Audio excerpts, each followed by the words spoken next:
সুস্থ থাকার জন্য নিজের প্রতি যত্ন নিতে হবে। সেই যত্ন শুধু শারীরিকভাবেই নয়, মানসিক স্বাস্থ্যেরও যত্ন নিতে হবে।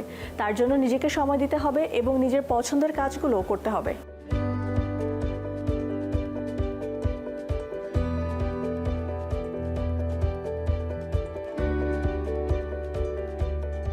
সুস্থতা শুধু রোগমুক্ত থাকার নাম নয়, এটি শারীরিক, মানসিক এবং সামাজিকভাবে ভালো থাকার একটি পূর্ণাঙ্গ অবস্থা। আধুনিক জীবনের ব্যস্ততার মাঝেও নিজের সুস্থতাকে গুরুত্ব দেওয়া অত্যন্ত জরুরি।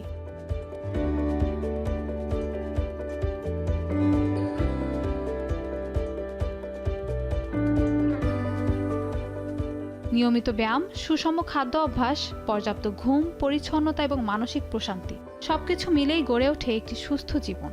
পাশাপাশি নিয়মিত স্বাস্থ্য পরীক্ষা, পর্যাপ্ত পানি পান এবং ক্ষতিকর অভ্যাস থেকে দূরে থাকাও সমান গুরুত্বপূর্ণ।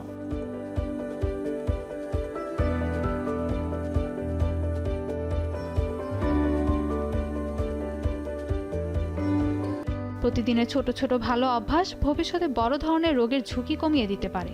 সুস্থ থাকলে শুধু নিজের জীবনই নয়, পরিবার ও কর্মক্ষেত্রেও ইতিবাচক অবদান রাখা সহজ হয়।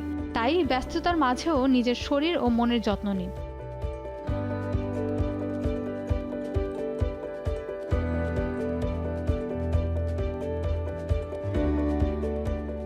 কারণ সুস্থ মানুষই পারে জীবনের প্রতিটি মুহূর্ত উপভোগ করতে, নতুন স্বপ্ন দেখতে এবং সেই স্বপ্ন পূরণের পথে আত্মবিশ্বাসের সঙ্গে এগিয়ে যেতে। সুস্থতাই সুন্দর, সফল এবং আনন্দময় জীবনের সবচেয়ে বড় শক্তি।